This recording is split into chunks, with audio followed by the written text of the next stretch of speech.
जय श्री कृष्णा, राधे राधे। वैशाख मातम में 17वां अध्याय। ब्रह्मा जी कहने लगे कि जो वैशाख धर्म का पालन करता है और उसके गुणों का गान करता है उस पर भगवान प्रसन्न होते हैं। ब्रह्मा जी कहते हैं कि हे यम, उस राजा पर मेरा कोई प्रभाव नहीं, क्योंकि विष्णु के भक्तों को शुभ और अशुभ करने की किसकी सामर्थ्य, शुभ अशुभ करने की किसकी सामर्थ्य है। उनके भक्तों को जरा, मृत्यु, व्याधि आदि कुछ भी भय नहीं होता। सेवक को स्वामी ने जिस काम के लिए नियुक्त किया है, जब तक उसमें शक्ति है किए जाए, और जब कार्य करने की शक्ति ना रहे तो स्वामी से निवेदन कर दें। उसी समय वह उऋण हो जाता है और उसे कोई दोष स्वामी का कार्य करने का नहीं लग सकता। अपना कर्तव्य कार्य करने में प्राणियों को कोई दोष नहीं लगता। हे यम, जब तुम इस कार्य के करने में असमर्थ हो तो तुम्हारा क्या दोष है। जब ब्रह्मा जी ने ऐसा कहा तो यम अत्यंत दुखी होकर अश्रुपात करने लगा और अत्यंत दीन वाणी से बोला, हे पितामह, आपकी सेवा से मुझको सब कुछ मिल गया, परंतु अब मुझे अपने काम पर जाने की तब तक इच्छा नहीं है जब तक भूमंडल पर यह राजा राज्य करता है। जब तक इस राजा को इस कार्य से मैं चलायमान नहीं कर देता, मुझको विश्राम प्राप्त नहीं हो सकता। आप मेरे इस कार्य को सिद्ध कर दीजिए, तब ही मैं फिर शासन कर सकता हूँ। यम की ये बात सुनकर ब्रह्मा जी सोच में पड़ गए। थोड़ी देर विचार करके ब्रह्मा जब यम को समझाते हुए बोले कि हे यम, इस वैष्णव धर्म में परायण राजा का निग्रह तू नहीं कर सकता, और यदि क्रोधवद तू नहीं मानता तो विष्णु भगवान के पास चलते हैं, जैसी वह आज्ञा करेंगे वैसा ही किया जाएगा। ऐसा कह ब्रह्मा जी यम को साथ लेकर क्षीरसागर में गए और निर्गुण रूप परमेश्वर आदित्य पुरुषोत्तम भगवान की सांख्य योग से स्तुति करने लगे। इस प्रकार की स्तुति पर श्री विष्णु भगवान प्रकट हुए और गंभीर वाणी से कहने लगे कि तुम्हारे आने का क्या कारण है। क्या तुम राक्षसों के द्वारा सताए गए हो। यम का मुख मलिन और कंधे क्यों झुके हुए हैं। तब ब्रह्मा जी कहने लगे कि हे प्रभु, राजा कीर्तिमान की आज्ञा अनुसार उसके शासन में सब मनुष्य वैशोक धर्म का पालन करके विष्णु पद को प्राप्त हो जा रहे हैं। इस कारण जब सारी यमपुरी खाली हो गई तो यम युद्ध करने के लिए राजा के पास गया और दंड उठाकर राजा को मारने लगा, और आपके सुदर्शन चक्र ने इसको परास्त कर दिया। अब यह दुखी होकर मेरे पास आया है। हम आपके भक्तों को दंड देने की सामर्थ्य नहीं रखते, इसलिए आपकी शरण में आ गए हैं। अब हे महाप्रभु, आप राजा को दंड देकर यम की रक्षा कीजिए। ब्रह्मा जी की यह वार्ता सुनकर भगवान कुछ हंसकर कहने लगे कि हे ब्रह्मा जी तथा यम, मैं लक्ष्मी जी अपनी देह और प्राण भी त्याग सकता हूँ।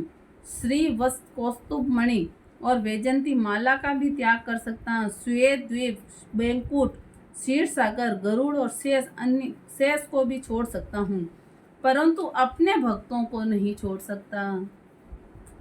आप ही सोचिए, जिन्होंने मेरे लिए सर्वस्व त्याग कर दिया है और अपनी आत्मा मुझ में ही लगा दी है, मैं उनको कैसे त्याग कर सकता हूँ। फिर भी हे यम, मैं तेरे दुख को दूर करने का उपाय बतलाता हूँ। इस राजा की आयु मैंने 10,000 वर्ष कर दी है, जिसमें 8,000 वर्ष बीत चुके हैं। अब 2,000 वर्ष की आयु और भोग कर वह मेरी सायुज्य मुक्ति को प्राप्त होगा। तब वैन नाम का एक राजा बड़ा दुराचारी होगा और सब वेदोक्त धर्मों को नष्ट कर देगा। वैशाख धर्म का भी लोप हो जाएगा। फिर मैं पृथु का अवतार लेकर पुनः धर्म की स्थापना करूंगा और वैशाख धर्म भी मनुष्यों से कराऊंगा। मेरा जो भक्त जिसने मुझ में ही अपना ध्यान लगा दिया और सर्वस्व त्याग दिया, वह कोई हजारों में से एक ही होता है। उनको ही वैशोक्त धर्म कहना चाहिए। बहुत थोड़े मनुष्य पृथ्वी पर इस धर्म को जानने वाले हैं। अब हे यम, तू किसी भी प्रकार से दुखी मत हो, तेरे काम की सिद्धि हो जाएगी। वह राजा तेरा भाग भी देगा। अपने अपने भाग को ग्रहण करने वाला दुखी नहीं होता। जो मनुष्य उद्देश्य से प्रतिदिन स्नान, अर्घ्य, जल, कुंभ, दही, अन्नादि का दान नहीं करेंगे, वह उनका वैशाख धर्म निष्फल हो जाएगा। जो प्राणी कोई तुम्हारा भाग देकर वैशाख धर्म करे, उनके कार्य में तुम विघ्न मत डालो। और जो तुम्हारा भाग दिए बिना ही केवल मेरा भजन करता है, उनको मेरी आज्ञा से तुम अवश्य दंड दो। उस राजा से तुम्हें भाग दिलाने के लिए मैं अभी सुनंद को भेजता हूँ। वह अवश्य राजा को समझाकर तुम्हारा भाग दिलाएगा। इस प्रकार हर तरफ से यम को आश्वासन देकर भगवान अंतर्ध्यान हो गए। यम की प्रसन्नता से अपनी पुरी को चला गया और फिर भगवान की आज्ञा से भी जैसे सुनंद ने राजा को समझाया, सभी ने वैशाख मास के धर्मों में यम को भाग दिया। इसलिए वैशाख मास में प्रतिदिन यम के निमित्त स्नानादि अर्घ्यादि करना चाहिए, नहीं तो वैशाख के सब कर्म निष्फल हो जाते हैं। वैशाख की पूर्णिमा को सबसे पहले यमराज के निमित्त जल का घड़ा, दही और अन्न दान करना चाहिए। फिर पितरों और गुरु के निमित्त, उसके पश्चात भगवान के निमित्त शीतल जल, दही, अन्न, तांबुल, दक्षिणा और फल कांसे के पात्र में रखकर भगवान के अर्पण करें। इस प्रकार राजा अपनी पूरी आयु को भोगकर अपने पुत्र पौत्रादि के समेत वैकुंठ को चला गया। जब वह राजा वैकुंठ को चला गया तो वेन नाम का महापापी और नीच राजा हुआ। उसने सभी धर्मों और वैशाख धर्मों का भी लोप कर दिया। बोलिए कि श्री कृष्णचंद्र भगवान की जय।